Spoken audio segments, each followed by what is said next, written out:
ভালো কথা ভালো কাজ যদি কেউ করে আর এটা যদি আল্লাহ তাআলা পছন্দ করেন, এটাকেই ইবাদত বলে। পবিত্র কোরআনে ইবাদত সম্পর্কে মৌলিক দুটি কথা আছে। একটা হলো আল উবুদিয়াতুল খাসা, আর একটা আল উবুদিয়াতুল আম্মাহ। একটা বিশেষ ইবাদত আর একটা সাধারণ ইবাদত। সাধারণ ইবাদত বা আল উবুদিয়াতুল আম্মাহ, সাধারণ দাসত্ব, সাধারণ গোলামির মধ্যে সবাই অন্তর্ভুক্ত। সবাই বলতে বেঈমানরাও। বেঈমানরাও আল্লাহর দাসত্ব করে কিন্তু স্বীকার করে না। আল্লাহর বান্দা তো, তারা কি চাল ডাল খায় না? বেঈমানরা তো চাল ডাল এটা সৃষ্টি করে কে? তার মানে আল্লাহর গোলামি করতেছে কিন্তু স্বীকার করে না। এই ব্যাপারে আল্লাহ তাআলা সূরা মারিয়ামের 93 নম্বর আয়াতে বলেন, ইন কুল্লু মান ফিস সামাওয়াতি ওয়াল আরদি ইল্লা আতির রহমানি আবদা। আসমান জমিনের যারাই আছে সবাই রহমানের কাছে দাস রূপে উপস্থিত হবে। কি রূপে? দাস, গোলাম, বান্দা। আরেকটা হলো আল উবুদিয়াতুল খাসা, বিশেষ দাসত্ব, বিশেষ গোলামি।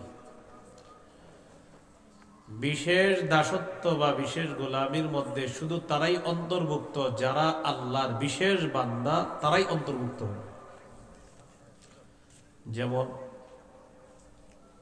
সূরা ফুরকানের 63 নম্বর আয়াতে আল্লাহ বলেন, ওয়া ইবাদুর রহমানিল্লাযীনা ইয়ামশুনা আলাল আরদি হাওনা ওয়া ইযা খাতাবাহুমুল জাহিলুনা ক্বালু সালামা। রহমানের প্রকৃত বান্দা তারা যারা বিনয়ের সাথে দুনিয়াতে চলে, নত হয়ে চলে, নম্র হয়ে চলে। জাহেলরা তাদেরকে সালাম দিলে, তাদের সাথে ঝগড়া করতে আসলে তখন তারা বলে সালামা, তোমাদের প্রতি সালাম। এখন বলেন, দুনিয়াতে কি সবাই নত হয়ে চলে নাকি বিশেষ কিছু মানুষ? এই বিশেষ মানুষগুলা আল্লাহর বিশেষ গোলামির অন্তর্ভুক্ত হবে, আর আল্লাহ তাদেরকে বিশেষ শ্রেণীর দাস বানিয়ে কিয়ামতের ময়দানে জান্নাত দান করবে। এগুলো দ্বিতীয় কথা আজকের। 3 নম্বর কথা, হাদিসে ইবাদত। আবু দাউদের 1479 নম্বর হাদিস। এই হাদিসের মধ্যে আছে, قال رسول الله صلى الله عليه وسلم الدعاء هو العبادة। রাসূলুল্লাহ সাল্লাল্লাহু আলাইহি সাল্লাম বলেন, দোয়াটাই ইবাদত। সুবহানাল্লাহ। দোয়া করাই কি? ইবাদত। এখন আমরা তো দোয়া করি না, আমরা এখন ফতুয়া খুঁজি যে দোয়াটা কখন করব, কিভাবে করব, বাঁকা হয়ে না সোজা হয়ে, এইভাবে না ওইভাবে। এই ফতুয়ার খুঁজতে খুঁজতে 3 বছর চলে গেছে, তো আল্লাহ দরবারে হাত ওঠানোর সুযোগ হয়নি। আল্লাহ তাআলা বলেন, উদউনি আস্তাজিব লাকুম, আমাকে ডাকো, আমার কাছে দোয়া করো, ওয়াদা আমি সাথে সাথে তোমাদের ডাকে সাড়া দিব। وَإِذَا سَأَلَكَ عِبَادِي عَنِّي فَإِنِّي قَرِيبٌ। আমার বান্দারা যখন আপনার কাছে আমার সম্পর্কে জিজ্ঞাসা করে আমি কোথায়, আপনি বলেন আমি অতি নিকটে। উজিবু দাওয়াতাদ দাঈ ইযা দাআন, আল্লাহ তাআলা বলেন সে ডাকা মাত্রই আমি তার ডাকে সাড়া দেই।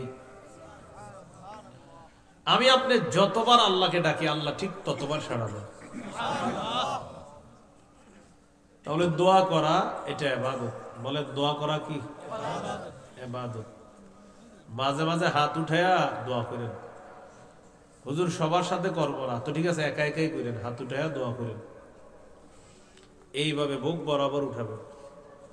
আবু দাউদের 1488 নম্বর হাদিসে আছে, হাত এই বরাবর ওঠানো আপনার। উঠাইতে উঠাইতে মোটামুটি উপরে উঠা যাবে, কিন্তু আমরা দোয়ার সময় হাত এরকম করি, ঠিক না? দাড়ি খুচাই, জামা ঠিক করি, পাশের জনকে বলি এই তুইও হাত উঠা, এভাবে বলি পাশের জনকে দোয়ার সময়। মানে দোয়ার সময় হাত উঠা, সবাই হাত উঠা, আমিন আমিন, মানে এটা কোনো বিষয় না। আবার অনেকে এইভাবে পিঠা বানাইতে থাকে দোয়ার সময়, আল্লাহ আমিন। পিঠা চিনেন? এক জাতীয় পিঠা এইভাবে বানায়, এই পিঠা বানায় দোয়া করার সময়। আল্লাহর সাথে তামাশা করেন। আল্লাহর কাছে ভিখারির মতো চাইতে হবে। কার মতো বলেন?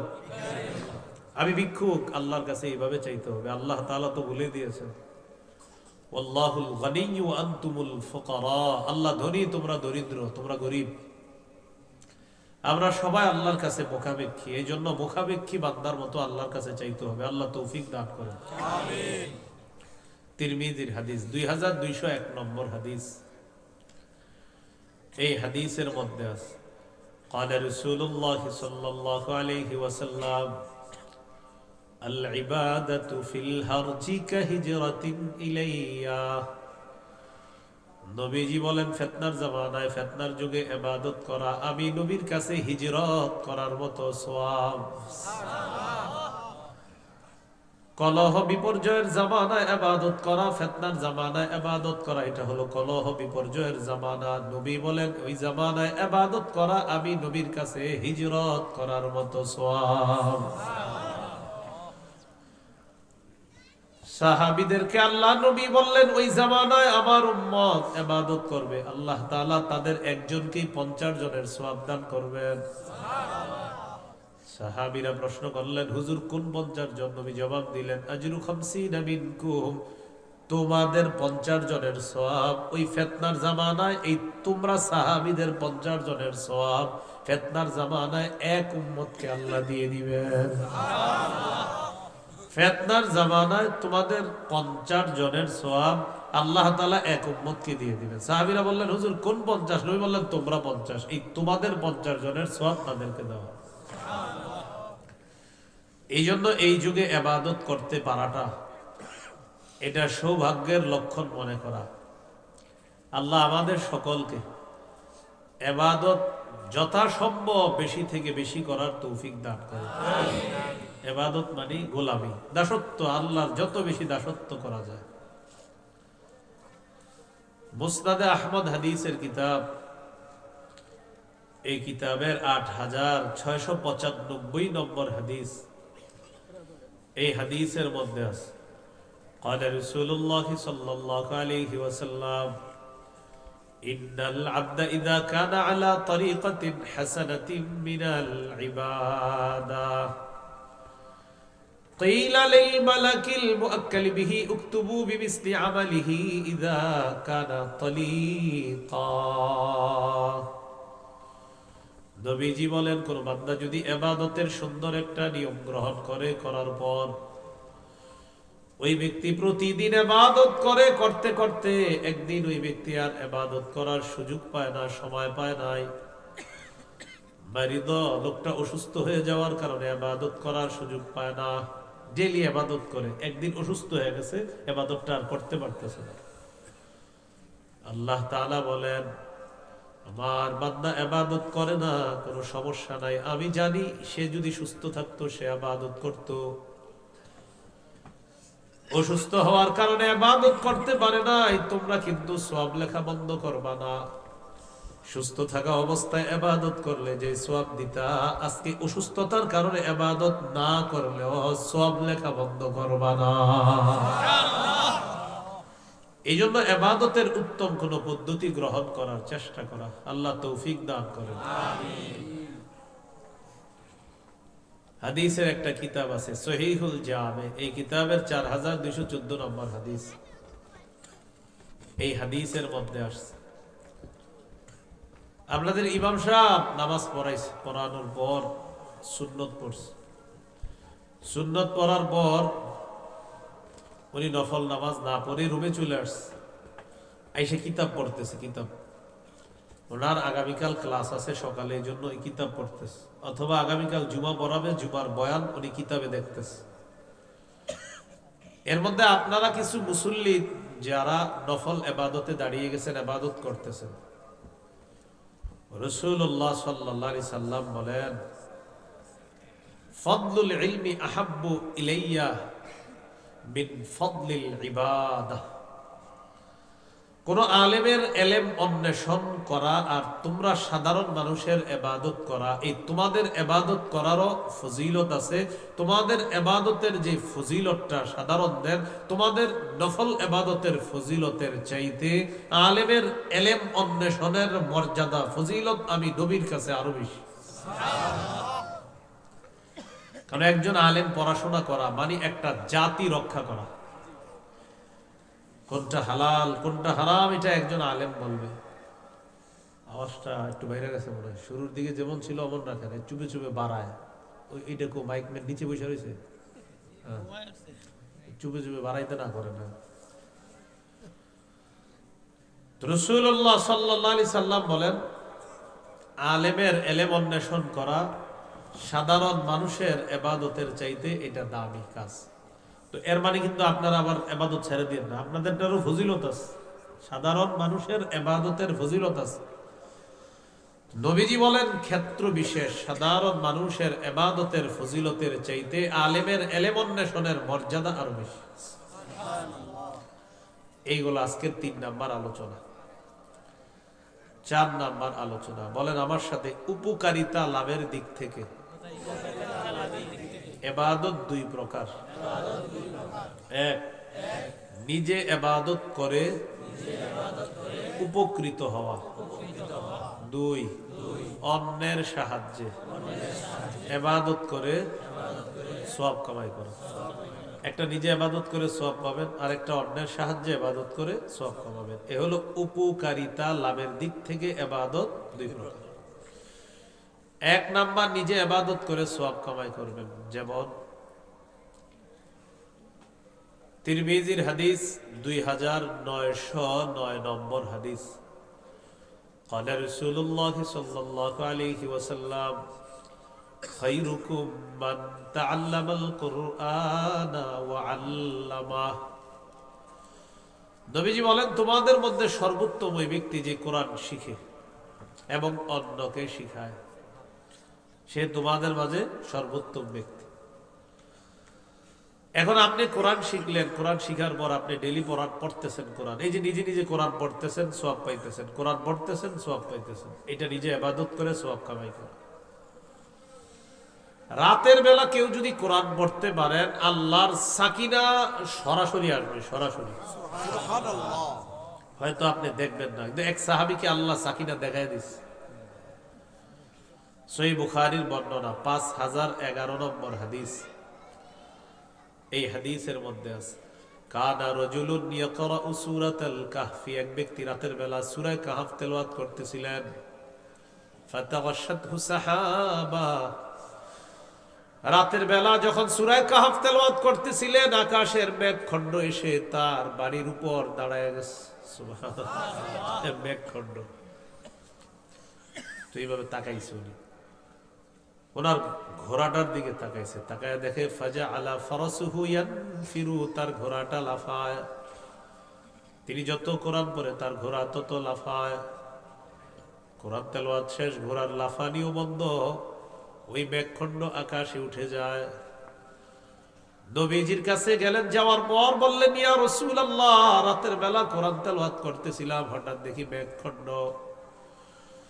নবীজি বললেন, তিলকা সাকিনাতু তানাজ্জালাত বিল কুরআন, কোরআন পড়লে সাকিনা নাজিল হয়, যা মানুষ অনেক সময় দেখতে পায় না। আল্লাহ তাআলা গত রাতে তোমাকে সাকিনা সরাসরি দেখায় দিছে। এটা সাকিনা, এটা প্রশান্তি। রাতের বেলা একটু কোরআন পড়েন। এবার একটু চিন্তা করেন তো, রাত্রে 3টা বাজে এই যে মাদ্রাসার ছাত্ররা তেলাওয়াত করে 3টা 4টায়, কি পরিমাণ সাকিনা নাজিল হয়। এই জন্য তো গাঁজাখোরদের উপরে আযাব আসে না। যারা আপনার মদ গাঁজা ইয়াবা বাবা আসক্ত, তাদের উপর আযাব আসে না কেন? ওই যে আশেপাশে 3টা 4টায় এত পরিমাণ কোরআন তেলাওয়াত শুরু হয়ে যায়, একদিক দিয়ে সাকিনা আসতে থাকে, গান জুট্টিরাও বাইসা যায়। যে পরিমাণ অপরাধ। কিন্তু আলহামদুলিল্লাহ এখন আমাদের বাংলাদেশটাকে একদম পুরা বলা যায় আমাদের বাংলাদেশ মসজিদ মাদ্রাসার দেশ। মসজিদ মাদ্রাসার দেশ এইটা বলা যায়। না হয় আমাদের দেশে কিন্তু অপরাধ কম হয় না, এরপরেও আল্লাহ তাআলা মানে আপনি চিন্তা করতে হবে যে আচ্ছা আমি এখন এত ভালো আছি কেন, টেনশন করবেন আমি তো এত ভালো থাকার কথা না। এই টেনশনের জবাব দিবেন ওই যে 3টা 4টা বাজে বাচ্চাগুলা, নাবালেগ বাচ্চা এই ঠান্ডা দিয়ে উইঠা উজু করে কোরআন পড়বে। আপনি ভাবতে পারেন আল্লাহর কালাম নাবালেগ শিশুরা রাত 3টা 4টায় পড়তেছে, আল্লাহ গজব উঠায় নেয়। এই জন্য তো কোরআন শিখলে মানুষ মানুষ হয়। বলেন কোরআন শিখলে কি হয়? আল্লাহ তাআলা বলেন আর-রহমান আল্লামাল কুরআন খালাকাল ইনসান। আমি অনুবাদটা কিভাবে করি দেখেন, ওলামা হযরত আছেন। রহমান তিনি, আল্লামাল কুরআন যিনি জন্মগত মানুষকে কোরআন শিখিয়ে, খালাকাল ইনসান প্রকৃত মানুষ বানিয়েছেন। বললাম আর রহমান, রহমান তিনি, আল্লামাল কোরআন যিনি জন্মগত মানুষকে কোরআন শিখিয়ে খলাকল ইনসান আসল মানুষ বানাইছে। এটা কিন্তু ডাইরেক্ট অনুবাদ না, ডাইরেক্ট অনুবাদ হলো রহমান তিনি, আল্লামাল কোরআন কোরআন শিখিয়েছেন যিনি, তারপর খলাকল ইনসান মানুষ বানিয়েছেন। তো আমরা তো জানি আগে মানুষ সৃষ্টি তারপর কোরআন শিখেছে। তো এই জন্য ওইটা মাথায় রেখে আমি বললাম আর রহমান, রহমান তিনি, খলাকল ইনসান রহমান তিনি, আল্লামাল কোরআন জন্মগত মানুষকে যিনি কোরআন শিখিয়ে খলাকল ইনসান প্রকৃত মানুষ বানিয়েছে। এই জন্য মানুষ জন্ম নিলে জন্মগত মানুষ হয়, কোরআন শিখানোর পর তিনি প্রকৃত মানুষ হয়। এখন এই জায়গায় আপনারা যারা আছেন আমাদের সন্তান প্রকৃত মানুষ হোক সবাই চাই না? এটা আগে আমার সাথে বলেন, বলেন জন্মের পর মানুষ জন্মগত মানুষ হয়, কোরআন শিখার পর মানুষ প্রকৃত মানুষ হয়। বলেন এজন্য আল্লাহ বলেছেন রহমান তিনি, কোরআন শিখিয়েছেন যিনি, প্রকৃত মানুষ বানিয়েছেন তিনি। কোরআন কারে শিখাইছে?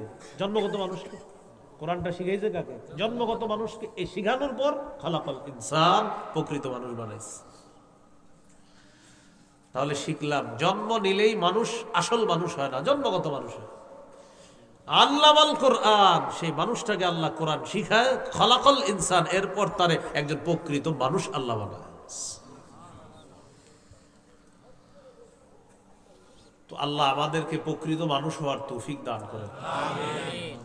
তো বলছিলাম কোরআন পড়বেন, সওয়াব কামাই করবেন, এটা একটা। আপনারা যদি কেউ চান যে হুজুর আজকে আমার তেলাওয়াতটা যেন ফেরেশতারা শুনে, ঠিক আজকে রাতেই শুনবে। এখন বাসায় গিয়ে পড়বেন, আজকে রাতেই ফেরেশতা আপনার তেলাওয়াত শুনবে। সহিহ মুসলিমের বর্ণনা, উসাইদ ইবনে হুজাইর একজন সাহাবীর নাম, মনে যদি রাখতে পারেন আল্লাহ রাখার তৌফিক দান করেন। উসাইদ ইবনে হুজাইর, কি নাম ভাই? উসাইদ ইবনে হুজাইর। এই উসাইদ ইবনে হুজাইরের একটা আস্তাবল ছিল ঘোড়ার। আমরা গরুর ঘরকে বলি গোয়াল ঘর, আর ওই জামানায় আপনার ঘোড়ার ঘরকে আস্তাবল ইত্যাদি বলা হতো। এই ঘোড়ার আস্তাবলে তিনি কোরআন পড়তেছেন, পাশে ঘোড়া বাঁধা, আর ওনার পাশে তার সন্তান ইয়াহইয়া তিনি ঘুমাইতেছে। কল্পনা আনেন তো একটু, সাহাবী ঘোড়ার ঘরে, ঘোড়াও ঘুমায়, ঘোড়াটা বাঁধা আছে, আর তার সন্তান ইয়াহইয়া তিনি ঘুমায়, আর একজন সাহাবী কোরআন তেলাওয়াত করতেছে রাতের বেলা। তো সাহাবী কোরআন তেলাওয়াত করতেছে, হঠাৎ দেখে আকাশের একখণ্ড মেঘ, তবে এই মেঘের ভিতরে এরকম ছোট্ট ছোট্ট লাইট, বাতি দেখা যায়। বাতি কি দেখা যায়? বাতি। তিনি যত পরে ঘোড়া তত লাফায়, যত পরে ঘোড়া তত লাফায়। লাফাইতে লাফাইতে তিনি ভয় পেয়ে গেলেন, না জানি ঘোড়া লাফাইতে লাফাইতে আমার সন্তান ইয়াহইয়ারকে পদপিষ্ট করে সন্তানকে মেরে ফেলতে পারে। উনি তেলাওয়াত থামিয়ে দিয়েছেন। সকালবেলা নবীজির কাছে আসছে, হুজুর একটা ঘটনা ঘটছে। কি হয়েছে? রাতের বেলা কোরআন তেলাওয়াত করতেছিলাম। আচ্ছা, তারপর? আকাশের মেঘখণ্ড আমার বাড়ির উপরে আসছে, আমার ঘোড়াটা লাফানো শুরু করছে। নবীজি বললেন, ইকরা ইবনে হুজাইর, ও উসাইদ ইবনে হুজাইর, তুমি যদি আরো পড়তা, তুমি যদি দাওয়াত ও তাবলীগের সাথে যারা জড়িত আছেন মাশাআল্লাহ প্রতিদিন তালিম শোনেন। ফাজাইলে আমলের মধ্যেও মুসলিমের এই হাদিসটা আছে, ফাজাইলে আমলে মুসলিম শরীফের এই হাদিসটা আছে, দেখবেন পড়েন। এতদিন শুনতে শুনতে এখনো মুখস্থ হয় নাই, আসার পর ডেলি তালিম হয়। হ্যাঁ, অনেকটি পরে এই জন্য মুখস্থ রাখা যায় না। মাশাআল্লাহ, এটাও একটু পড়েন, ভালো করে পড়েন। অসংখ্য হাদিস ফাজাইল আমলের মধ্যে আছে। ফাজাইল আমল নিয়ে কথা বলে অনেকে, কিন্তু ফাজাইল আমলের মূল যেই লেখাগুলো এগুলো নিয়ে আপনি কথা বলতে পারবেন। আর টিকা টুকায় হয়তো কিছু ঝামেলা আছে, কিন্তু মূল লেখা কোন কিতাবের আপনি ঝামেলা পাবেন না, সব কিতাবে ঝামেলা পাবেন, কিন্তু মূল যেটা ফাজাইল আমলের মূল, ওই মূলগুলাতে আপনি ঝামেলা পাবেন না। হ্যাঁ, টিকায় কিছু সমস্যা আছে, সেগুলো সংশোধন করা হয়েছে। এখন আবার নতুন ফাজাইল আমল যেটা, এটা আপনারা ক্রয় করে নিতে পারেন। এটাতে ওলামায়ে কেরাম কাজ করছে, এটাতে আলহামদুলিল্লাহ এখন আর সমস্যা নাই। তো কিতাবের মধ্যে কোনো রেওয়ায়াত দুর্বল ঢুকে যাওয়াটা এটা অস্বাভাবিক কিছু না। ইবনে মাজাহ হাদিসের কিতাব, 6টা বিশুদ্ধ হাদিসের একটা কিতাব, এটার মধ্যেও জাল বর্ণনা অসাবধানতা বশত ঢুকে গেছে এটার মধ্যে। তাহলে বোঝা যায় জাল বর্ণনা ঢুকে যায় অসাবধানতার কারণে। তো এটা এখন সংশোধন করা হয়েছে, এখন পড়তে পারেন, পুরাটাই পড়তে পারেন। উসাইদ ইবনে হুজাইর রাদিয়াল্লাহু তাআলা নবীজির কাছে এসে বললেন, হুজুর এরকম এরকম দেখলাম। নবীজি বললেন, ইকরা ইবনে হুজাইর, উসাইদ ইবনে হুজাইর তুমি যদি আরো তেলাওয়াত করতা।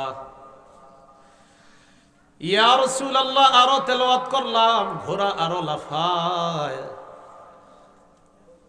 নবীজি বললেন, তারপর হুজুর, তারপর আমি তেলাওয়াত থামাইলাম। নবীজি বললেন, ও উসাইদ ইবনে হুজাইর তুমি যদি আরো তেলাওয়াত করতা। হুজুর আরো তেলাওয়াত করলাম, ঘোড়া আরো লাফায়। নবীজি বললেন, ও উসাইদ ইবনে হুজাইর তুমি যদি আরো তেলাওয়াত করতা। তিনি জবাব দেয়, হুজুর আরো পড়ছি। তারপর হুজুর পড়তে পড়তে এক পর্যায়ে আমি আমার পড়া থামিয়ে দিলাম। খাশিতু আন তাতা ইয়াহইয়া, আমি আশঙ্কা করলাম না জানি ঘোড়াটা আমার সন্তান ইয়াহইয়াকে পদপিষ্ট করে হত্যা করে ফেলে কিনা। নবীজি বললেন, ও উসাইদ ইবনে হুজাইর, ইকরা ইবনে হুজাইর তুমি যদি আরো তেলাওয়াত করতা। হুজুর আর পড়ি নাই। উপরের দিকে তাকাইলাম, তাকায় দেখি ওই মেঘ খণ্ডটা যেটার মধ্যে বাতি ছিল ছোট্ট ছোট্ট, ফিহা আমসালুস সুরুজ, এই মেঘ খণ্ড শূন্যে বিলীন হয়ে যায়। নবীজি বললেন, তুমি যদি আরো পড়তা। আল্লাহ নবী বললেন, জানোনি মেঘখণ্ডের মধ্যে যেই বাতিগুলা দেখছো এগুলা কি? তিলকাল মালাইকাতু তাসতামিউ লাক, এরা ছিল আল্লাহর ফেরেশতা, তোমার কোরআন তেলাওয়াত শোনার জন্য দুনিয়াতে তারা চলে আসছে। তো আমরা হয়তো দেখি না। নবীজি বললেন, উসাইদ ইবনে হুজাইর ফজরের আযান পর্যন্ত যদি তুমি তেলাওয়াত করতা, তোমার বাসার সামনে দিয়ে যেই সাহাবীরা নামাজ পড়ার জন্য যাইতো, ফজর পর্যন্ত যদি তেলাওয়াত করতা, ফজরের নামাজের সময় তোমার বাসার সামনে দিয়ে যারা মসজিদে যাইতো, তারা স্বচক্ষে আল্লাহর ফেরেশতাদেরকে দেখতো। এই জন্য বলছিলাম তুমি যদি আরো পড়তে। তো এই যে আপনি পড়বেন, এটা নিজে সওয়াব পাবেন। মনে আসেনি, উপকারিতা লাভ দিক থেকে ইবাদত দুই প্রকার, একটা নিজে ইবাদত করবেন, সওয়াব পাবেন। তাহাজ্জুদ নামাজ পড়তে পারেন। সহিহুত তারগীবের হাদিস 630 নম্বর হাদিস, রাজুলুন কামা ফি লাইলাতিন বারিদাতিন মিন ফিরাশিহি ওয়া লিহাফিহি ওয়া দিসারিহি ফাকামা সুম্মা তাওয়াদ্দা সুম্মা কামা ইলাস সালাহ। কোন ব্যক্তি যদি প্রচন্ড শীতের রাতের বেলা উঠার পর ওযু করে তাহাজ্জুদ নামাজের মধ্যে দাঁড়িয়ে যায়, লেপ কম্বল বিছানা ইত্যাদি ছেড়ে ওযু করে তাহাজ্জুদ নামাজে দাঁড়িয়ে যায়, এই ব্যক্তি যখন নামাজে দাঁড়ায়, আজকে শীত ভালোই পড়ছে, আজকে এটা পারেন, কিন্তু লেপ ছাড়লেন, কম্বল ছাড়লেন, আরামের বিছানা ছাড়লেন, তাহাজ্জুদ নামাজে দাঁড়াইলেন, আল্লাহ তাআলা তাকে দেখে খুশিতে হাসতে থাকে। খুশিতে হাস। যদি চান আজকে রাত্রে আল্লাহকে খুশি করতে পারেন, নামাজের মধ্যে যখন দাঁড়াবেন, তাহাজ্জুদ নামাজে দাঁড়ানোর পর আল্লাহ ফেরেশতাদেরকে বলেন, মা হামালা আবদি হাযা আলা মা সানাআ, আমার এই বান্দা যে নামাজে দাঁড়াইছে এত প্রচন্ড শীতের রাতে, কেন দাঁড়িয়েছে ফেরেশতারা বলো। ফেরেশতারা জবাব দেয় রাজা আমা ইনদাকা ওয়া শাফকাতাম মিম্মা ইনদাক, আপনার কাছে পাওয়ার আশায় আর আপনার গজবের ভয়ে দাঁড়িয়েছে। আল্লাহ তাআলা বলেন আতাইতুহু মা রাজা, সে যে নিয়তে দাঁড়িয়েছে, যে আশায় দাঁড়িয়েছে, দিয়ে দিলাম। সুবহানাল্লাহ বলেন সবাই, দিয়ে দিলাম। বলেন সবাই, বলেন দিয়ে দিলাম। কি সুন্দর কথা। আল্লাহ বলে ফেরেশতারা সাক্ষী থাকো, ও কেন দাঁড়িয়েছে। আল্লাহ কিন্তু সব জানে, সাক্ষী বানায় আর কি ফেরেশতাদের। আচ্ছা ও কেন দাঁড়িয়েছে, আল্লাহ আপনার কাছ থেকে কিছু পাবে। আতাইতুহু মা রাজা, ঠিক আছে সাক্ষী থাকো, যে আশায় দাঁড়িয়েছে দিয়ে দিলাম। সুবহানাল্লাহ। ওয়া আম্মানতুহু মিম্মা ইয়াখাফ, যেই ভয়ে দাঁড়িয়েছে সেই ভয় থেকে আমি তাকে নিরাপত্তা দিয়ে দিলাম। এটা নিজে ইবাদত করলে এই বেনিফিট গুলো আপনি পাবেন। তো এই সুবর্ণ সুযোগটা কিন্তু আজকে রাতে, প্রচুর শীত কিন্তু পড়তেছে, রাতে আপনি ইবাদত করেন। আর যাদের সুন্দরী স্ত্রী আছে আপনি ইবাদত করতে পারেন।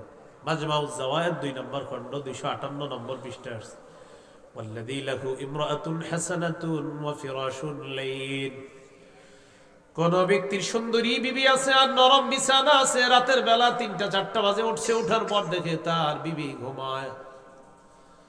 চিন্তা করলো আল্লাহ তাআলা তো ঘুমান না, লা তাখুযুহু সিনাতু ওয়ালা নাওম, তন্দ্রা নিদ্রা আল্লাহকে স্পর্শ করে না। ইবনে মাজার হাদিসে নবী বলেন ইন্নাল্লাহা লা ইয়ানাম ওয়া লা ইয়ানবাগি লাহু আইয়ানামা, নিশ্চয় আল্লাহ তাআলা ঘুমান না, ঘুমানো আল্লাহর জন্য শোভা পায় না। কোন ব্যক্তি রাত 3টা-4টা বাজে উঠলো, প্রচন্ড শীতের রাত, উঠার পর দেখে তার স্ত্রী ঘুমায়, নরম বিছানা পড়ে আছে, আশেপাশের মানুষগুলা ঘুমায়, ওই ব্যক্তি রাতের বেলা ওযু করে তাহাজ্জুদ নামাজে দাঁড়িয়ে যায়। ইউহিব্বু ইয়াস্তাবশিরু ওয়া ইয়াদহাকু, আল্লাহ তাকে ভালোবাসে, তার প্রতি আল্লাহ খুশি হয়, তাকে দেখে খুশিতে আল্লাহ হাসতে থাকেন। তো এই সুযোগটা কিন্তু কাজে লাগাইতে পারেন। আল্লাহ তাআলা তৌফিক দান করেন। বলেন উপকারিতা লাভের দিক থেকে ইবাদত কয় প্রকার? 2 প্রকার। নিজে ইবাদত করবেন, সওয়াব পাবেন। তিরমিজির হাদিস 1910 নম্বর হাদিস, 2910 قال رسول الله صلى الله عليه وسلم من قرأ حرفا من كتاب الله فله به حسنة والحسنة بعشر أمثالها لا أقول ألف لام ميم حرف ولكن ألف حرف ولام حرف وميم حرف। নবীজি বলেন কেউ যদি কোরআনের একটা অক্ষর তেলাওয়াত করে সাথে সাথে তার আমলনামায় 10টা নেকি। আলিফ লাম মিম পুরাটা একটা অক্ষর এমনটা না, আলিফ একটা অক্ষর, লাম একটা অক্ষর, মিম একটা অক্ষর, এই 3টা অক্ষর আপনার মুখ থেকে উচ্চারিত হবে, সাথে সাথে 30টা নেকি লিপিবদ্ধ হয়ে যায়। বলেন আলহামদু, বলেন তো আলহামদু। হামজা লাম জবর আল, হা মিম জবর হাম, আলহাম, দাল পেশ দু, আলহামদু। বলেন আমাদের আমল নামায় 300 নেকি লেখা হয়ে গেছে। আলহামদুতে 50 আপনার নেকি, হামজা লাম হা মিম দাল 5 অক্ষরে কত? 50। তো আলহামদুতে 5 অক্ষরে কত পাবো? সওয়াব 50। তো 50 আমরা 6 বার পড়ছি, 6 50 কত হয়? 300। বাকি আমার 400, কারণ আমি 2 বার বেশি কইছি, আপনারা 2 বার বলে ফেললেন। এই হয়ে গেল কয়বার? আপনাদেরও কয়বার হলো? 400 বার। তো এই ইবাদত গুলা মিস করবেন না। এই যে আপনি বসে বসে মসজিদে 5 মিনিট আছে সুন্নতের, কি দরকার আছে আরেকজনের সাথে কথা বলার? মনে করেন 5 মিনিট আছে জামাতের, তো আপনি সুন্নত পুরো বসে রয়েছেন, এখনো জামাতের 5 মিনিট আছে। পাশের জন্য মেয়েদের বিয়ে হয়েছে নি, তো কি অবস্থা, এবার ব্যবসা কেমন চলতেছে, এগুলা পাশের জন্য জিজ্ঞাসা করেন। এগুলা না করে বসে বসে ক্বাল হুয়াল্লাহু আহাদ আল্লাহুস সামাদ লাম ইয়ালিদ ওয়া লাম ইউলাদ ওয়া লাম ইয়াকুল লাহু কুফুয়ান আহাদ 10 পারা কোরআনের সওয়াব হয়ে গেছে। চিন্তা করা যায় আমি এই মুহূর্তে 10 পারা কোরআনের সওয়াব কামাই করে ফেলছি, এটা আমার ইয়াকিন। তো আপনি বসে বসে সময়গুলো নষ্ট করেন না, পড়েন বসে বসে। আল্লাম তারা থেকে নাস পর্যন্ত সবাই পারেন না? ইমাম সাহেব আসতে 10 মিনিট এখনো দেরি হইতেছে, আপনি 10 বার পড়েন। হুজুর 10 বার পড়ার পরে আরো সময় আছে, আরো 10 বার পড়েন, আমার সমস্যা কি? খতম দিবেন যে হুজুর আমি আলামতারা থেকে নাস পর্যন্ত 1 খতম 2 খতম এরকম পড়ছেন, পড়েন না, যতবার পড়েন পড়েন। কুল হুয়াল্লাহু আহাদ আল্লাহুস সামাদ লাম ইয়ালিদ ওয়া লাম ইউলাদ ওয়া লাম ইয়াকুল লাহু কুফুয়ান আহাদ। আরো 10 পারার সওয়াব হইছে। তো আপনি আরেকবার পড়েন, 30 পারা কোরআনের সওয়াব। সময়গুলা নষ্ট করেন না, হাতে পায়ে ধরে বলি সময়গুলা নষ্ট করেন না। বলেন আমার সাথে সবাই, 5টি মূল্যবান জিনিস বলেন আজকে থেকে কখনো অবমূল্যায়ন করব না। জীবন, যৌবন, সময়, স্বাস্থ্য, সচ্ছলতা। আবার জীবন, যৌবন, সময়, স্বাস্থ্য, সচ্ছলতা, এই 5টি মূল্যবান জিনিস কখনো অবমূল্যায়ন করবেন না। রাসূলুল্লাহ সাল্লাল্লাহু আলাইহি সাল্লাম বলেছেন, ইগতানিম খামসান ক্বাবলা খামসিন, 5টি জিনিসের পূর্বে 5টি জিনিসকে মূল্যায়ন করবা। শাবাবাকা ক্বাবলা হারামিক, তোমার বার্ধক্য আসার আগে যৌবন কালটা মূল্যায়ন করবা। যৌবন কালে 2 রাকাত নফল নামাজ যত আরামে পড়তে পারবেন, বৃদ্ধ হওয়ার পর চাইলেও পারবেন না। ওয়াসিহাতাকা ক্বাবলা সাকামিক, সুস্থতা মূল্যায়ন করবা অসুস্থ হওয়ার আগে। এখন আমরা সুস্থ আছি, বলেন আলহামদুলিল্লাহ, সুবহানাল্লাহ, সুবহানাল্লাহ, সুবহানাল্লাহ, সুবহানাল্লাহ, আলহামদুলিল্লাহ, আলহামদুলিল্লাহ, আলহামদুলিল্লাহ, আলহামদুলিল্লাহ, লা ইলাহা ইল্লাল্লাহ। দিল থেকে পড়েন, লা ইলাহা ইল্লাল্লাহ, আল্লাহু আকবার। এই দেখেন, এই 4টা জিকির আমরা করলাম, সুবহানাল্লাহ, আলহামদুলিল্লাহ, লা ইলাহা ইল্লাল্লাহ, আল্লাহু আকবার, এগুলা আমরা করলাম। এখন আপনি দেখেন আমরা সুন্দরভাবে করছি, কিন্তু অসুস্থ হওয়ার পরে এই যে দেখেন সুবহানাল্লাহ, আরেকবার কইতে চাইতেছেন, আসতেছে না। সুবহানাল্লাহ, আলহামদুলিল্লাহ। হাসবেন না, সিরিয়াস নেন বিষয়টা। লা ইলাহা ইল্লাল্লাহ, মানে সুস্থ অবস্থায় আপনি যত সুন্দরভাবে তাড়াতাড়ি আপনি আল্লাহকে খুশি করতে পারতেছেন, 10 বার সুবহানাল্লাহ যত বিশুদ্ধভাবে সুন্দরভাবে পারতেছেন, অসুস্থ হওয়ার পর চাইলেও পারতেছেন না। তাই নবীজি বললেন, সুস্থ অবস্থাটাকে মূল্যায়ন করো অসুস্থ হওয়ার আগে। 3 নাম্বার, ওয়াগিনাকা ক্বাবলা ফাকরিক, দরিদ্র হওয়ার আগে টাকা পয়সাগুলো মূল্যায়ন করবা, সচ্ছলতা মূল্যায়ন করবা। পকেটে টাকা আছে, হালাল কাজে লাগান, তার জুয়া খেলায় না, একদিন টাকা থাকবে না। 4 নাম্বার, ওয়া ফারাগাকা ক্বাবলা শুগুলিক, ব্যস্ত হওয়ার আগে অবসর সময়টা কাজে লাগাও। ব্যস্ত হওয়ার আগে অবসর সময় কাজে লাগাও। রিক্সা দিয়ে অফিসে যাইতেছেন, অফিস শুরু হবে 9টায়, কথার কথা 10টায়, রিক্সা দিয়ে যাইতেছেন, আধা ঘন্টা রিক্সায় বসে আছেন। এই আধা ঘন্টা আপনি কাজে লাগান, মোবাইলটা বৈশা বৈশা না টিপা, এই আধা ঘন্টা আপনি কাজে লাগান বৈশা বৈশা। সুবহানাল্লাহ, আলহামদুলিল্লাহ, সুবহানাল্লাহি ওয়া বিহামদিহি, সুবহানাল্লাহি ওয়া বিহামদিহি, সুবহানাল্লাহি ওয়া বিহামদিহি। এটা 100 বার পড়েন, হুত্তাত খাতায়া ওয়া ইন কানাত মিসলা জাবাদিল বাহরি, সমুদ্রের ফেনা পরিমাণ গুনাহও maaf করে দিবেন আল্লাহ। 100 বার যদি কেউ পড়ে এটা, সুবহানাল্লাহি ওয়া বিহামদিহি, শুধু এতটুকু, সুবহানাল্লাহি ওয়া বিহামদিহি, বাস এতটুকু। আর যদি আরেকটু বাড়ান, সুবহানাল্লাহি ওয়া বিহামদিহি, সুবহানাল্লাহিল আযীম। কিয়ামতের ময়দানে ওজনের পাল্লা আল্লাহ একদম ভারী করে জান্নাত দিয়ে দিবেন। সুবহানাল্লাহ। কেন সময়গুলো নষ্ট করব? 5 নাম্বার, ওয়া হায়াতাকা ক্বাবলা মাউতিক, মরণের আগে জীবনটাকে মূল্যায়ন করবা। মরে যাব, সব শেষ হয়ে যাবে, মনে থাকবেনি কথাগুলো ইনশাআল্লাহ। তাহলে 5টি মূল্যবান জিনিস আমরা মূল্যায়ন করব। আজকে ঘরে গিয়ে লিখে রাখবেন, জীবন, যৌবন, সময়, স্বাস্থ্য, সচ্ছলতা। এটা ডেলি কয়েকবার দেখবেন, এরপরে বাসা থেকে বের হবে যে আমার এই 5টা মূল্যবান জিনিসকে আমি নষ্ট হতে দিব না ইনশাআল্লাহ। মনে আসেনি উপকারিতা লাভের দিক থেকে ইবাদত কয় প্রকার? 1, নিজে নিজে ইবাদত করবেন, উপকার। 2 নাম্বার, অন্যের সাহায্যে ইবাদত। সহিহ বুখারীর বর্ণনা 5353 নম্বর হাদিস। 5353 কত হয়? 5353।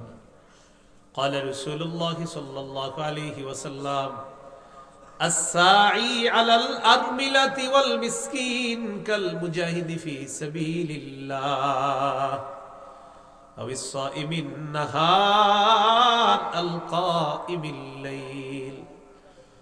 নবীজি বলেন, কোন ব্যক্তি দিনের বেলা রোজা রাখে, রাতের বেলা তাহাজ্জুদ নামাজে কাটায়, আর আল্লাহর রাস্তায় জিহাদ করে। আল্লাহর রাস্তায় মুজাহিদের যে সওয়াব, সারা দিন রোজা রাখে তার যে সওয়াব, কোরআন তেলাওয়াত করে তার যে সওয়াব, সারা রাত নামাজ পড়ে তার যে সওয়াব। কোন ব্যক্তি যদি অসহায় দরিদ্র মানুষের সহযোগিতায় এগিয়ে যায়, বিধবা নারীদের সহযোগিতায় এগিয়ে যায়, তার আমল নামায় মুজাহিদের, রোজাদারের, আর রাতের বেলা তাহাজ্জুদ আদায়কারীর সওয়াব আল্লাহ তাকে দিয়ে দেয়। এটা অন্যের সাহায্যে ইবাদত। ফকিররে দান করবেন, সাহায্য মানে কি? আপনি যে দান করলেন এটা আপনারই লাভ। যে আমি দরিদ্রকে দান করলাম, ওর কারণে আমি সওয়াব পাইছি। আমি বিধবাকে দান করলাম, তার কারণে আমাকে আল্লাহ সওয়াব দান করলেন। রক্তের সম্পর্ক রক্ষা করা, এটা একটা দামি কাজ। অন্যের সাহায্যে সওয়াব কামাই করা, করব না ইনশাআল্লাহ। আল্লাহ তৌফিক দান করেন। সর্বশেষ কথা, 5 নাম্বার আলোচনা, বলেন মাধ্যম হিসাবে ইবাদত 5 প্রকার। এটা শর্টে শেষ করে দিব, একটু শিখে নেন এটা। বলেন আমরা, প্রচন্ড শীত পড়তেছে, 5 মাধ্যমে ইবাদত করি। বলেন অন্তর দিয়ে, মনে রাখবেন, মুখ দিয়ে, আবার অন্তর দিয়ে, মুখ দিয়ে, শরীর দিয়ে, সম্পদ দিয়ে, শরীর এবং সম্পদ দিয়ে। 4 নাম্বারটা হলো শরীর দিয়ে, 5 নাম্বারটা শরীর এবং সম্পদ দিয়ে। না, 4 নাম্বারটা না, সম্পদ দিয়ে। 5 নাম্বারটা শরীর এবং সম্পদ। আবার বলছি, বলেন অন্তর দিয়ে, মুখ দিয়ে, শরীর দিয়ে, শরীর হলো 3 নাম্বার। 4 নাম্বার সম্পদ দিয়ে, 5 নাম্বার হলো শরীর এবং সম্পদ দিয়ে। এই 5টার নাম দিয়ে আমরা, বলেন অন্তর দিয়ে যে ইবাদত করা হয়, সে ইবাদতকে আত্মিক ইবাদত বলে, মানে আত্মার সাথে সম্পর্ক। মুখ দিয়ে যে ইবাদত করি এটাকে বলে মৌখিক ইবাদত। শরীর দিয়ে যে ইবাদত করি এটাকে বলা হয় শারীরিক ইবাদত। সম্পদ দিয়ে যে ইবাদত করি, অর্থ দিয়ে, এটাকে বলা হয় আর্থিক ইবাদত। আর 5 নাম্বার শরীর এবং সম্পদ দিয়ে, এটাকে বলা হয় আর্থিক এবং শারীরিক ইবাদত। একটু মনোযোগ দেন। 1 নাম্বার ইবাদত হলো অন্তর দিয়ে। অন্তরের ইবাদত কি? অন্তরের ইবাদত বলেন বিশুদ্ধ নিয়ত। এটা কিসের ইবাদত? অন্তরের। সহিহ বুখারীর 1 নম্বর হাদিস, ইন্নামাল আ'মালু বিন্নিয়াত। আমলের প্রতিদান নিয়তের সাথে, আমলের প্রতিদান বিশুদ্ধ নিয়তের সাথে। তো বলেন তো নিয়তের ইবাদত কি দিয়ে করি? অন্তর দিয়ে। মাশাআল্লাহ, একটু আমার সাথে বলেন, লা ইলাহা ইল্লাল্লাহ। পড়েন, বলেন লা ইলাহা ইল্লাল্লাহ। বলেন, এটা মুখে বলার পাশাপাশি অন্তরেও বিশ্বাস করা। অন্তরে বিশ্বাস করার নাম, বলেন আত্মিক ইবাদত। অন্তর দিয়ে বিশ্বাস করব, এটার নাম কি হয়ে যাবে? আত্মিক ইবাদত। আত্মিক মানে অন্তরের ইবাদত। লা ইলাহা ইল্লাল্লাহ বলছেন আপনি মুখ দিয়া, ভাই অন্তরে আছে তো? জি জি, আমার অন্তরে আছে। এই অন্তরে থাকাটা আত্মিক ইবাদত। সহিহ বুখারীর 44 নম্বর হাদিস। এটা যদি অন্তরে সরিষার দানা পরিমাণও থাকে, সুবহানাল্লাহ, 44 নম্বর বুখারীর, ইয়াখরুজু মিনান নার মান ক্বালা লা ইলাহা ইল্লাল্লাহ ওয়া ফি কলবিহি ওয়াজনু শাঈরাতিন মিন খায়রিন ওয়া ফি কলবিহি ওয়াজনু বুররাতিন মিন খায়র ওয়া ফি কলবিহি ওয়াজনু যাররাতিন মিন খায়র, ইয়ানি ঈমান। কারো অন্তরে যদি গম পরিমাণ, জব পরিমাণ, সরিষার দানা পরিমাণ ঈমান থাকে, অপরাধের কারণে এই লোকটা যদি জাহান্নামের সাজা ভোগও করে, একদিন জাহান্নাম থেকে বের হয়ে সরিষার দানা পরিমাণ ঈমানের কারণে আল্লাহ তাকে জান্নাত দান করবেন। আত্মিক ইবাদত। জীবনে যা হবে না হবে অন্তরে এটা রাখেন, আল্লাহ আমি নাফরমানি অনেক করি মাবুদ, আপনার আলো বাতাস খায়াও আমার অনেক গুনাহ হয় আল্লাহ, আল্লাহ আমি কিন্তু দিলে এটা বিশ্বাস করি আপনি ছাড়া আমার কেউ নাই, এটা আমার দিলে রাখবেন সবসময়। তাহলে একটা গেল নিয়ত বিশুদ্ধ, আর একটা গেল লা ইলাহা ইল্লাল্লাহর স্বীকৃতি, এটা অন্তরেও করা। অন্তরে আরেকটা ইবাদত বলে ইখলাস। কি বলেন তো? ইখলাস। নাসাইর হাদিস 3140 নম্বর হাদিস। قال رسول الله صلى الله عليه وسلم إن الله لا يقبل من العمل إلا ما كان له خالصا। আল্লাহ তাআলা আমল ততক্ষণ কবুল করেন না যতক্ষণ আমলটা ইখলাসের সাথে না হবে। কয়টা গেল অন্তরে ইবাদত? তিনটা। একটা গেল বিশুদ্ধ নিয়ত, আরেকটা লা ইলাহা ইল্লাল্লাহ এটা অন্তরে বিশ্বাস করা, আরেকটা গেল আপনার ইখলাস, আরেকটা বলেন সুন্দর চিন্তা। চিন্তা কি দিয়ে করে? অন্তরে, এটা আত্মিক ইবাদত। সুন্দর চিন্তা। এখন আমার দিকে একটু তাকান, আমি আসমানের দিকে তাকাইলাম, চিন্তা করতেছি এত সুন্দর আসমানটা কে এইভাবে খুঁটি ছাড়া বানাইলো, আমি শুধু চিন্তা করতেছি। চিন্তা করতে করতে কোরআনের সূরা আলী ইমরানের 190 191 নাম্বার আয়াতে আমি জবাব পেয়ে গেছি। সুবহানাল্লাহ। আমি চিন্তা করতেছি আসমানটা এইভাবে দাঁড় করায় রাখছে কার হুকুমে? সূরা রুমের 25 নম্বর আয়াতে আল্লাহ জবাব দেয়, ওয়া মিন আয়াতিহি আন তাকুমাস সামাউ ওয়াল আরদু বিআমরি। আসমান দাঁড়িয়ে আছে আল্লাহর হুকুমে, জমিন দাঁড়িয়ে আছে আল্লাহর হুকুমে। তো দেখেন আমি খালি চিন্তা করতেছি। সূরা আলী ইমরানের 190 191 নম্বর আয়াতে আল্লাহ বলেন, ইন্না ফি খালকিস সামাওয়াতি ওয়াল আরদি ওয়াখতিলাফিল লাইলি ওয়ান নাহারি লাআয়াতিল লিউলিল আলবাব। আসমান জমিন সৃষ্টির মাঝে, দিন রাতের পরিবর্তনের মাঝে জ্ঞানীদের জন্য নিদর্শন আছে। সুবহানাল্লাহ। জ্ঞানী কারা? আল্লাযীনা ইয়াযকুরুনাল্লাহা কিয়ামান ওয়া কুউদান ওয়া আলা জুনুবিহিম। যারা দাঁড়িয়ে আল্লাহকে স্মরণ করে, বসে আল্লাহকে স্মরণ করে, শুয়ে শুয়েও আল্লাহকে স্মরণ করে। সুবহানাল্লাহ। শুয়ে শুয়ে আল্লাহকে স্মরণ করে, শুয়ে শুয়ে আল্লাহকে স্মরণ করে। বিসমিকা রব্বি ওয়াদাতু জামবি ওয়া বিকা আরফাউহু ইন আমসাকতা নাফসি ফাহফাজহা ওয়া ইন আমসাকতাহা ফাহফাজহা বিমা তাহফাজু বিহি ইবাদাকাস সালিহিন। বিসমিকা রব্বি ওয়াদাতু জামবি ওয়া বিকা আরফাউহু ইন আমসাকতা নাফসি। এইভাবে আপনি এটা দোয়া আর কি নবীজি সাল্লাল্লাহু আলাইহি সাল্লাম পড়তেন আর কি, খুব সুন্দর অনুবাদ আর কি। রাসূলুল্লাহ সাল্লাল্লাহু আলাইহি সাল্লাম বলতেন, আল্লাহ আপনার নামে আমি শুইলাম, এইভাবে মাথাটা রাখলাম, আল্লাহ আমার জানটা কি আবার ফিরিয়ে দিবেন কিনা এটা আপনি জানেন, যদি ফিরিয়ে দেন তো আলহামদুলিল্লাহ, যদি আপনি আল্লাহ ফিরিয়ে না দেন তাহলে নেককারদের সাথে আমার জানটা, আমার আত্মাটা রেখে দিয়েছেন। হেফাজত। কত সুন্দর সুন্দর দোয়া আছে। কিন্তু ঘুমের ব্যাপারে আমার একটা ওয়াজে আছে, ওইটা দেখবেন ভালোই মানুষ দেখছে। ঘুমের ব্যাপারে একটা ওয়াজ আছে, শুধু ঘুমের ব্যাপারে, ঘুমানোর সময় কি কি করবেন এটা আলাদা একটা ওয়াজ আছে। তো সেটা একটু সার্চ করে নিয়ে ওই এগুলোর লগে যোগাযোগ রাখলে আপনার কেমনে জানি দিয়ে দিব, সমস্যা নেই। তো রাসূলুল্লাহ সাল্লাল্লাহু আলাইহি সাল্লাম আমাদেরকে শিখিয়ে দিয়েছেন সুন্দর চিন্তা করা। তো চিন্তা করতে করতে ওয়ায়াতাফাক্কারুনা ফি খালকিস সামাওয়াতি ওয়াল আরদি রাব্বানা মা খালাকতা হাযা বাতিলা। আসমান জমিন নিয়ে জ্ঞানীরা চিন্তা করে, আসমান এইভাবে খুঁটি ছাড়া কে বানিয়েছেন, জমিন এইভাবে ভাসমান পানির উপর কে রেখে দিলেন, চিন্তা করে জ্ঞানীরা চিন্তা করে। তো এরপরে চিন্তা করার পর বলে, রব্বানা মা খালাকতা হাযা বাতিলা, আল্লাহ আসমান জমিন আপনি অনর্থক সৃষ্টি করেন নাই। এখন বলেন চিন্তা করে কারা? বলেন আসমান নিয়ে চিন্তা করে কারা? জমিন নিয়ে চিন্তা করে কারা? এবার দেখেন আল্লাহ তাআলার আসমান নিয়ে চিন্তা করলাম, আল্লাহ জবাব দিয়ে দেয়, ওয়াজআলনাস সামাআ সাকফাম মাহফুজা। আমি আসমানকে তোমাদেরকে সুরক্ষা দেওয়ার জন্য সুরক্ষিত ছাদ হিসাবে স্থাপন করে দিলাম। এবার জমিনের দিকে তাকাইছে, আল্লাহ জমিনটা নড়ে না কেন, চড়ে না কেন? ওনারাও বসে রয়েছে, আমিও বসে রয়েছি, চেয়ার তো নড়ে না, আল্লাহ নিচে তো বানি।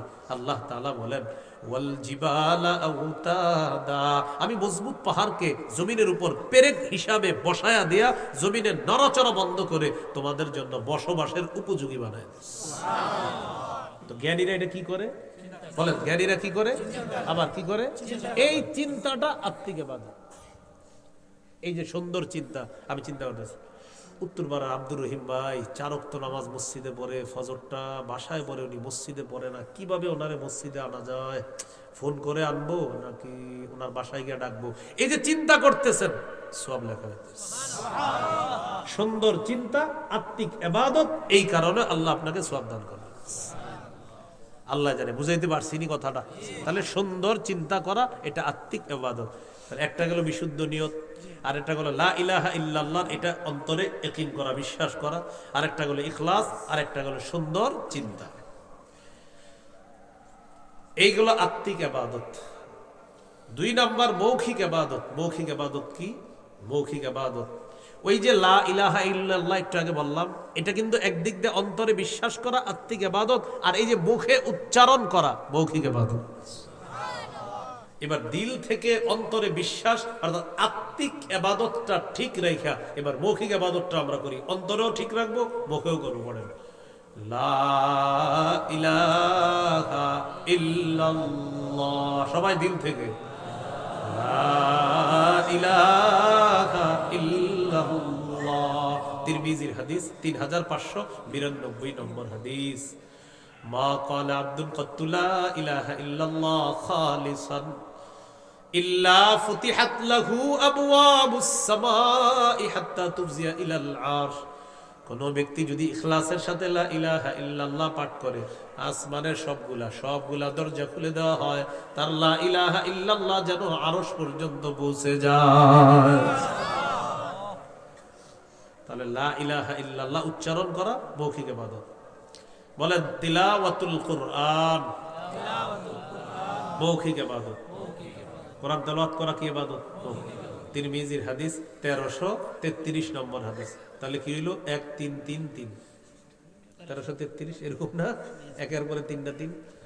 قال رسول الله صلى الله عليه وسلم الجاهر بالقرآن كالجاهر بالصدقة والمسر بالقرآن كالمسر بالصدقة। প্রকাশ্যে কোরআন তেলাওয়াতকারী প্রকাশ্যে সদকাকারীর মতো, গোপনে কোরআন তেলাওয়াতকারী গোপনে সদকাকারীর মতো। সুবহানাল্লাহ। করব তো ইনশাআল্লাহ। তাহলে মৌখিক ইবাদত তিলাওয়াতুল কোরআন। এবার বলেন জিকির করা মৌখিক ইবাদত। জিকির করা কি ইবাদত? মৌখিক ইবাদত। আল্লাহর জিকির করেননি? আল্লাহর জিকিরে যদি 2 ফোঁটা চোখের পানি বের হয়, আর যদি জমিনে 1 ফোঁটা পানি পড়েই যায় কোনো কারণে, কিয়ামতের মাঠে আল্লাহ আপনাকে শাস্তি দিবে না। সুবহানাল্লাহ। মুসনাদ আহমদ হাদিসের কিতাব, আবার আল জামিউস সগীরের মধ্যে আসছে 8655 নম্বর হাদিস। قال رسول الله صلى الله عليه وسلم من ذكر الله ففاضت عيناه حتى يصيب الارض لم يعذبه الله يوم القيامه। কেউ আল্লাহকে স্মরণ করলো, আল্লাহ স্মরণে তার চোখ দিয়ে পানি আসলো, এই পানির ফোঁটা জমিনে পড়লো, আল্লাহ তাআলা তাকে কিয়ামতের মাঠে শাস্তি দিবেন না। সুবহানাল্লাহ। তো জিকির করা। আজকে রাতে আপনারা জিকিরের আমলটা এইভাবে করতে পারেন, নির্জনে বসে বসে আল্লাহরে স্মরণ করবেন। আল্লাহ আল্লাহ, আমাকে আপনি কত নিয়ামত দান করছেন, আল্লাহ আলো দিলেন, বাতাস দিলেন, আল্লাহ এগুলা খাওয়ার পরে ভোগ করার পরেও আমার কত সুন্দর 2টা হাত দিলেন, এই হাত দিয়ে আমি কত গুনাহ করছি আল্লাহ, এই চোখ দিলেন 2টা, হারাম জিনিসের দিকে কত তাকাইলাম আল্লাহ। এইভাবে নির্জনে আল্লাহকে স্মরণ করবেন। সহিহ বুখারী 660 নম্বর হাদিস। 7 ব্যক্তিকে আল্লাহ কিয়ামতের ময়দানে তার ছায়া জায়গা দিবেন, এর মধ্যে একজন রজুলুন যাকারাল্লাহ খালিয়ান ফাফাদাত আইনা, যে নির্জনে আল্লাহকে স্মরণ করে আর তার 2 চোখ থেকে পানি আসে, আল্লাহ তাআলা কিয়ামতের মাঠে তাকে তার ছায়া জায়গা দিয়ে দেবেন। সুবহানাল্লাহ। তো বলছিলাম আল্লাহকে স্মরণ করে কান্নাকাটি করা, করবো তো ইনশাআল্লাহ। জিকির করা, জিকির স্মরণ করা, জিকির করা। জিকির নামাজ, জিকির জিকির তেলাওয়াত, এটাও জিকির। নামাজ পড়া, এটাও জিকির। তেলাওয়াত করা, এটাও জিকির। সুবহানাল্লাহ, আলহামদুলিল্লাহ, লা ইলাহা ইল্লাল্লাহ, আল্লাহু আকবার, আস্তাগফিরুল্লাহ, এগুলাও জিকির। এখন আপনি কোনটা করবেন বেশি? ইস্তেগফার বেশি পড়বেন না সুবহানাল্লাহ বেশি পড়বেন? দোকানে কাস্টমার নাই, এই মুহূর্তে কি করবেন আপনি? কাস্টমার আসতেছে না, একটু পরে আসবে হয়তো, বৈশা বৈশা আপনি জিকির করেন। এখন আস্তাগফিরুল্লাহ পড়বেন না সুবহানাল্লাহ? আমাদের সালাফগণ সুন্দর সিদ্ধান্ত দিয়েছে যে শোনো, জামায় যদি ময়লা থাকে সাবানের প্রয়োজন হয়, ময়লা না থাকলে আতরের প্রয়োজন হয়। ইস্তেগফার নামক সাবান দিয়ে কলবকে সাফ করো, আর সুবহানাল্লাহ নামক আতর দিয়ে কলবকে সাজায় দাও। সুবহানাল্লাহ। ইস্তেগফার দিয়া কলবকে আগে সাফ করতে হবে। আস্তাগফিরুল্লাহ আস্তাগফিরুল্লাহ আস্তাগফিরুল্লাহ, কলবের গুনাহ দূর হইতেছে। আস্তাগফিরুল্লাহ আস্তাগফিরুল্লাহ, কলবের উপরে একটা গুনাহের জং ছিল, আবরণ ছিল কালো। আস্তাগফিরুল্লাহ, এই কালোটা দূর হইতেছে। আস্তাগফিরুল্লাহ, এই কালোটা দূর হইতেছে। আস্তাগফিরুল্লাহ, কালো জং দূর হইতেছে, এবার দূর হইছে। তো আল্লাহ রাসূল সাল্লাল্লাহু আলাইহি সাল্লাম জিকির তো অনেক শিখাইছেন।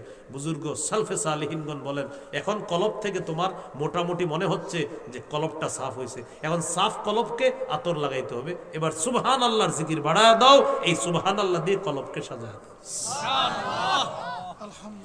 তাহলে ইস্তেগফার বেশি না সুবহানাল্লাহ বেশি, এটা আশা করি বুঝে আসছে। গুনার মাত্রা যদি বেশি হয়, কতক্ষণ ইস্তেগফার পড়ে নেবেন, পড়ে নিয়ে এবার গুনাহের এই কলবটাকে সাফ করবেন। সাফ করার পর এবার সুবহানাল্লাহ দিয়ে এটাকে সাজাবেন। কোরআন হাদিস যারা পড়াশোনা করবেন, যেমন আপনারা জেনারেল লাইনের অনেকে পড়েন, বই বসে বসে বই পড়েন, আপনারা পড়ার আগে অনেকক্ষণ ইস্তেগফার পড়ে নেবেন। হুজুর ইস্তেগফার কেন পড়ব? বলেন যত বেশি, বলেন ইস্তেগফার যে যত বেশি পড়বে তার তত বেশি গুনাহ ঝরবে। যত বেশি গুনাহ ঝরবে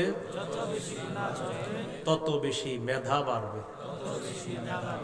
এটা ছাত্র করে মুখস্থ করাইতে হবে। ইস্তেগফার যত বেশি পড়বে গুনাহ তত বেশি ঝরবে, গুনাহ যত বেশি ঝরবে মেধা তত বেশি বাড়বে। এই জন্য কোরআন হাদিস পড়ার আগে অনেকক্ষণ ইস্তেগফার পড়বেন। হুজুর কেন পড়বো? ইস্তেগফার পড়ার মাধ্যমে কলবটাকে সাফ করবেন। সাফ করার পর এবার এই কলবের মধ্যে কোরআন হাদিস রাখবেন। এক গ্লাস পানি যদি আমার দেন, না দেওয়া লাগবে না, তো পানি দিবেন এক গ্লাস, নিচে এক ফোঁটা প্রস্রাব, আর উপরে মনে করেন পুরাটা পানি, এক ফোঁটা মাত্র প্রস্রাব, আর বেশিরভাগ পানি। আমি কি জীবনে পান করবো এটা? না। এই জন্য প্রস্রাব এক ফোঁটা থাকার কারণে এটার মধ্যে আমরা পানি রাখতে চাই না, দুধ রাখতে চাই না। তো বলেন কলবের মধ্যে গুনাহ আছে, সেখানে কোরআন হাদিস থাকবে কিভাবে? এই জন্য মাদ্রাসা ছাত্রদের জন্য নজরের গুনাহ করা কল্পনাও করা যাবে না, কারণ ওরা কোরআন শিখবে, ওরা হাদিস শিখবে, ওদের কলব, ওদের পাত্র, ওদের ভাণ্ড এটা সাফ থাকতে হবে। সেখানে আল্লাহ তার কোরআন হাদিসের নূর আল্লাহ তৈরি করে দেবে। তো মনে থাকবে নি, ইস্তেগফার যত পড়বো গুনাহ তত ঝরবে, গুনাহ যত ঝরবে মেধা তত বাড়বে। আল্লাহ আমাদেরকে আমল করার তৌফিক দান।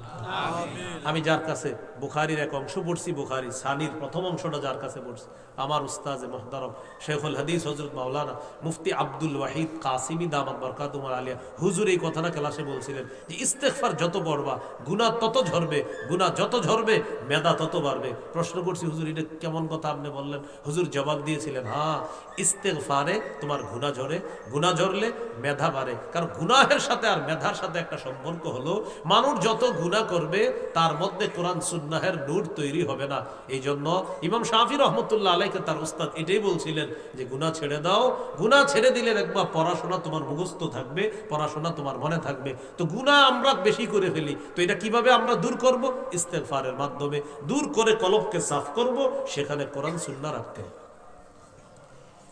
আল্লাহ আমাদেরকে এরকম বাসার পরিবেশগুলোও করার তৌফিক দান করুন। বাসা কেন বললাম?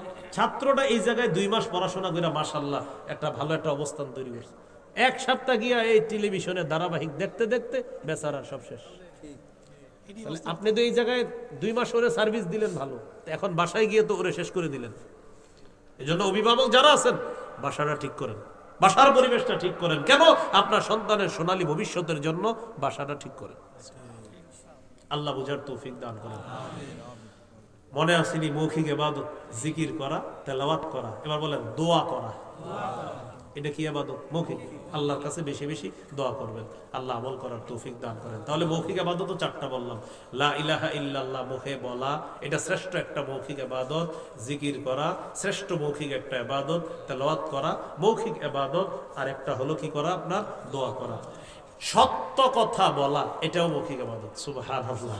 কি কথা বলা? সত্য কথা বলা মৌখিক ইবাদত। 3 নাম্বার শারীরিক ইবাদত, নামাজ পড়া।